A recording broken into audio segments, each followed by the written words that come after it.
Joining us now is Kachi Ofia, with stories trending around the world. Hello, Kachi. Thank God it's Friday. Oh yeah, catch it.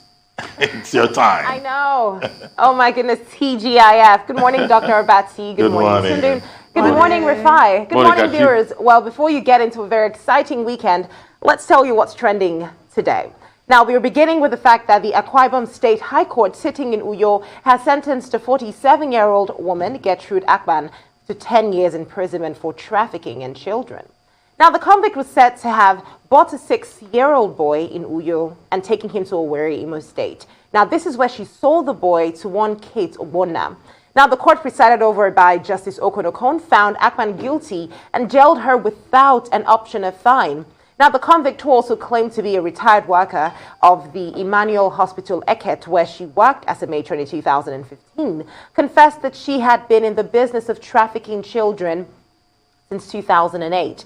Now, this particular incident involves a woman who bought a boy for 50,000 and sold him for 200,000 naira. And some might say, well, she sold this boy to a person who was in need of a child. We know this situation happens where, people actually are supposed to go into officially adopt babies, go behind closed doors, where they now buy babies that maybe, were stolen, or maybe the mothers do not want to have the kids anymore. So it's good to see this actually happen. Like, it's good to see her taken to court and sentenced to prison, because at the end of the day, no matter how emotional people want to get with regards to the plea of, oh, I would just wanted to have a baby without anybody knowing I adopted, it's still illegal.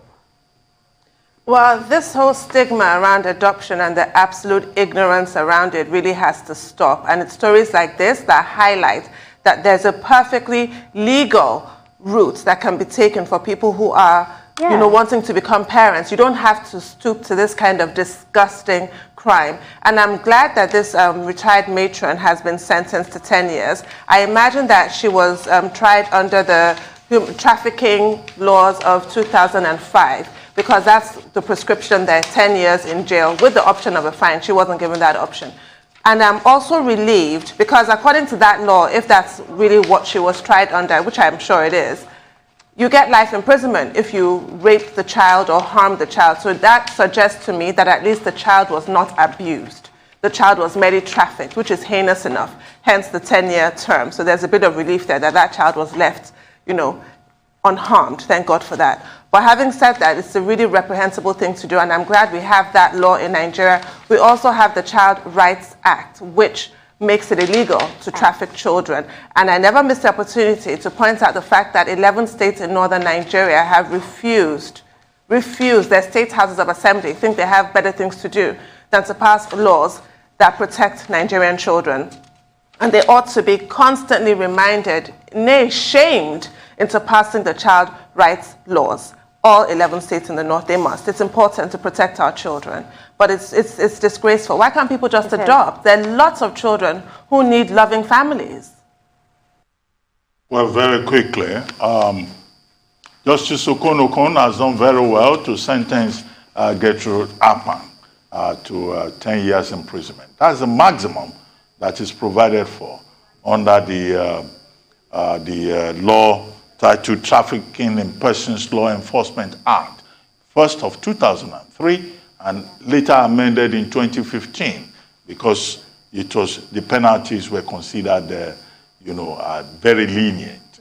And here we have a mother herself, this Gertrude Akpan, a matron, accepting to sell another person's, child into slavery or into whatever to traffic another person's child. So what kind of woman is she? And this draws your attention to the level of cruelty that you have in Nigeria. We were told that there were other persons involved.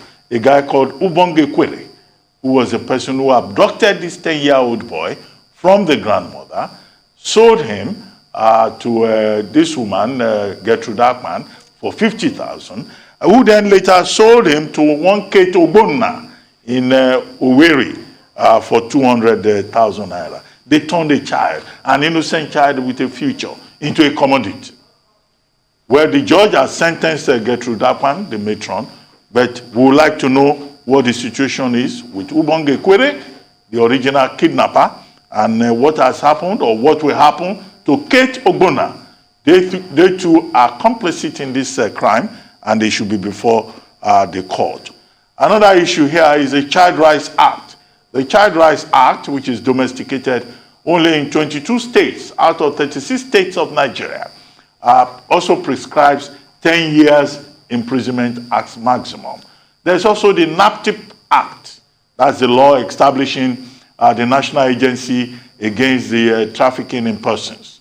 And that law also prescribes penalties in this regard. But there are many Nigerians who will say that if a matron and other individuals can abduct other people's children and sell them, then perhaps maybe 10 years is not enough. And maybe perhaps the option of fine that is provided for in the Trafficking in Persons law, should be removed. And that anybody who engages in this act of inhumanity against another human being should not just do 10 years, should do like maybe life imprisonment. Maybe that will serve as a deterrent. But in any case, the jurisdictions, the laws in this matter, they keep evolving. And maybe some civil society groups that are involved in this campaign against human trafficking would one day begin the lobby, the campaign, that in fact anybody that abducts anybody's child or sells anybody's child should be jailed for life.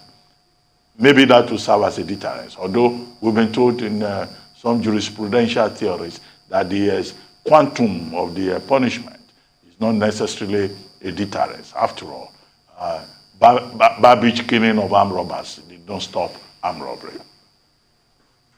So I keep saying this word, culture will eat strategy for breakfast. The law is a strategy. But the question is, the culture of these people, of some Nigerians, to constantly do anything just because of money. And that's the culture we've seen here. A matron, with all the training possible. Who best should know how to care for a child than a matron? She can sell a child, abuse a child, pass a child as a commodity from hand to hand because of money. If care is not taken, we'll have in Nigeria one day that they will have to open stock exchange for children's sale. If we have not gotten there already. Because we don't respect the rights of children. It is still in the same country that you have the largest number of out-of-school children. And it doesn't bother any government because they don't care about children. It is in this same country we have child marriage, child not bride. But nobody cares. It's not the same country that we had a senator that his own priority was to marry a child. And he argued to high heavens just to marry and violate a child. We remember the child not bride saga. In the same country, we've done everything not to give children the very best. It is so difficult being a child in this country. So it is a culture. She will go 10 years, she will come out, she will continue. Because the society at large does not see anything well about it.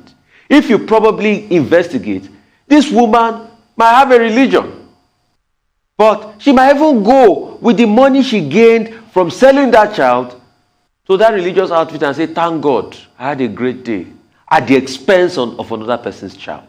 So it's the kind of culture we have built. But I keep saying, we can't continue this way as a country. We can't continue. Nigerians themselves have to change. We can blame the government all we can, but this is with some Nigerians. Some people don't find anything wrong in selling other people's children. It is wrong. Even when you see the way most elites in this country abuse children because they're from indigent homes in the village, they use them as house helps. You see the way they treat them, you'll be shocked. It's a country that doesn't respect children. That's our culture. The earlier we understand that and we start to change it, the better it is from us. Well, the mess. Your hypothesis that she probably went to church to do Thanksgiving after selling another person's child may not be far from the truth. Okay. But I hope that no pastor collected tithes from that criminal enterprise. And if that is the case, part of the investigation should identify that pastor and the church and bring them in as accomplices. Because the hypothesis is not far-fetched. No, well, what if it is though? There's no facts, there's not even a suggestion to support it. But you're saying it's not far-fetched. Yes. Because but it is. Because there is a conflict in Nigeria between private morality and public morality. And religion is at that intersection of that grand hypocrisy. I don't understand indicting people when they were actually not mentioned in the story. The story is about child trafficking. Can we all the people who sleep in church and in the mosque, are they not the ones that cause problems in Nigeria? You don't know that. You don't know her. She might be an atheist. No, that's why I say it's hypothetical. And it's possible to hypothesize. These are all speculations. Yes. I mean, what's the meaning of hypothesis? The facts are bad enough. What is the meaning of hypothesis? I would say. Anyway, thank you, Kachi. Let's take a break. Let's head out to a quick break now on the morning show. Yeah.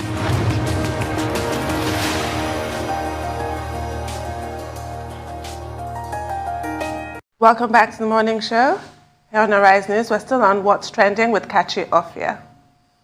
Kachi? Absolutely. Thank you. So it's TikTok, social media platform TikTok, the video sharing social media platform TikTok has become a place where a lot of people go on to take part in, very fun challenges, whether it's dancing, whether it's cooking. But at what point do we now ask ourselves, is this a fun challenge or has this become a death trap? Now, a viral challenge known as the Milk Crate Challenge has caused a stir on social media recently. This platform, that is TikTok, spoke against the dangerous acts and noted that it will remove content that glorifies such acts. So what exactly is a crate challenge? Now, this challenge involves stacking some milk crates into stairs and forming a pyramid with it. Now, the participants are expected to climb up to the top of the pyramid-shaped crates and then climb back down without destroying the structure. Unfortunately, it appears that people are destroying their rib cages rather than the structure. They're destroying their brains, in fact. Most participants landed with a crash while attempting this challenge, and other reports indicate that some participants even lost their lives in the process. Social media, especially during the isolation period, was a place where a lot of people found solace. TikTok skyrocketed during this period because it became a situation where if you could do the challenge correctly, you're getting views in thousands, in tens of thousands, and sometimes into millions. And of course, we already know what the influencer economy in Nigeria is like. Being an influencer is a full-time job. People earn as much as 500, 600 to $1 million naira every single month just by being influencers on social media. So it is driving people into doing the most outrageous things on social media. For instance, this crate challenge, that is the most dangerous thing we've seen on social media, so much so that TikTok had to say they're pulling down videos that involve people doing this challenge because it's just unstable. Kachi, I can't actually believe what I'm seeing. I'm laughing because it's just so ridiculous. Why would anybody do this? We don't realize how fragile the human body is. If they fall and land the wrong way, they could actually die.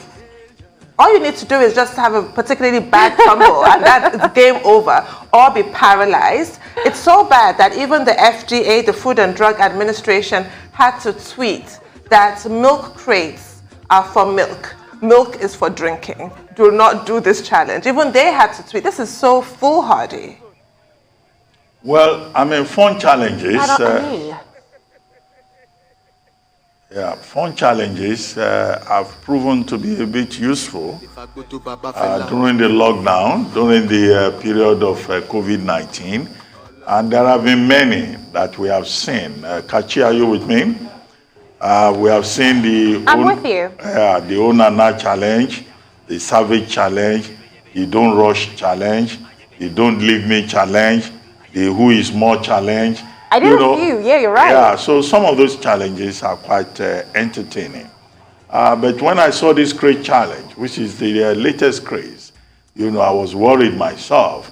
But I think that, yes, TikTok may be right, that some people, succeed with it, like the lady in high heels who did it successfully.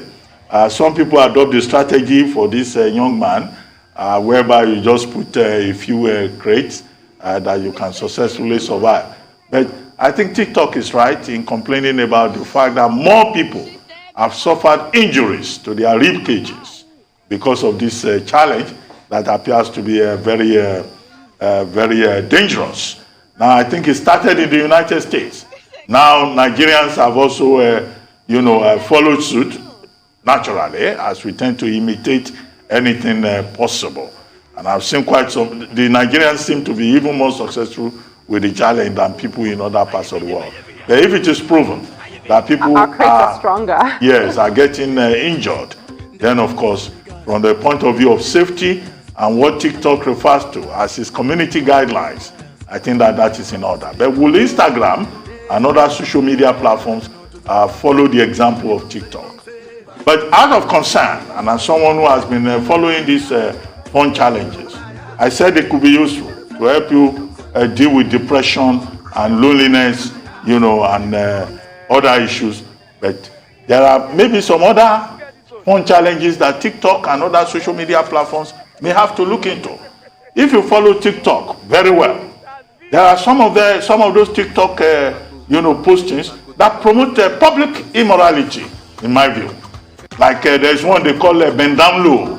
You see, a woman with a generous mass of protoplasm in the derriere section. There is a music telling them to bend down low, and they are bending low. Now, that could be an assault on public morality. And then some of these people who post their food on TikTok, by the time you finish looking at those, food presentations, you'll be tempted to go to the bank to withdraw money so that you can also take a sumptuous meal. So they have to moderate this, because some people, the way they react to images, it could affect them negatively in an attempt to take lessons and examples from social media. So for me, Kachi, there'll always be challenges online, on social media. It is a culture, but how do you fight it? You fight it with a counterculture. So then how can we have challenges that promote better things in society and that are good and that are safe? One of those challenges that really helped a lot of people was one called the Ice Bucket Challenge many years ago. The fight for amyotrophic lateral sclerosis. Yeah. And it really helped to raise money and raise awareness about people suffering from amyotrophic lateral sclerosis, where people just took buckets and put ice in them and pour it on themselves. Everybody did do that challenge all over the world. So the question is, how can we get influencers to start influencing with challenges that are great, that will boost society, that will help a lot of people deal with various issues and mental health issues? How about we call a frenemy today challenge, or call a friend today challenge, or other very positive challenges in society, because we can't take them away.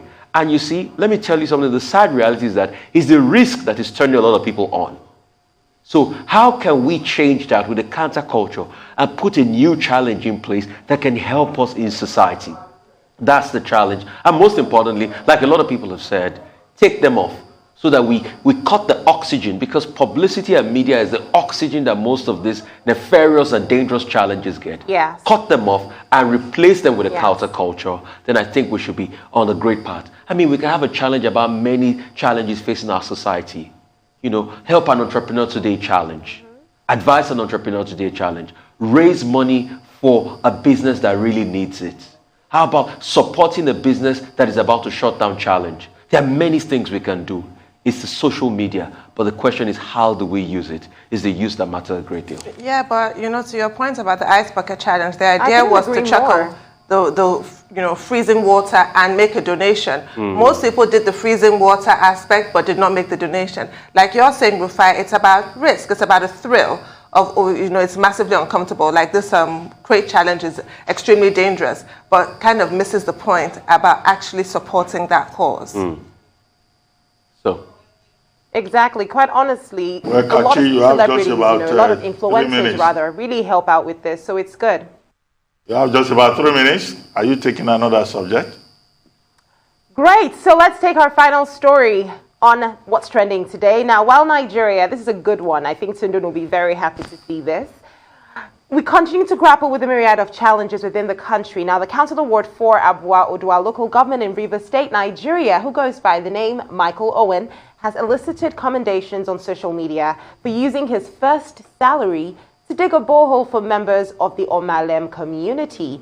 Now, of course, this has been credited by a lot of people online. Many social media users have also, just appreciated this young man for what he did, while also pointing out the fact that he should also be remembered when elections are happening within that same local government area. These are the kind of people that should be put into places of power.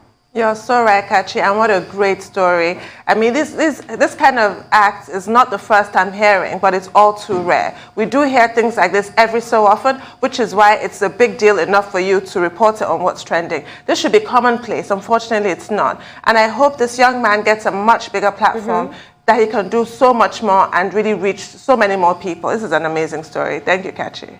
Well, thank you very much, Kachi. You remember that we had before now the example of another lawmaker, Onemtina, from Ward 2, Otumputi area of the Bayelsa local government area, or Ogbia local government area in Bayelsa State, who did a similar thing, constructed a bridge, changed a monkey bridge into a proper bridge with a car allowance.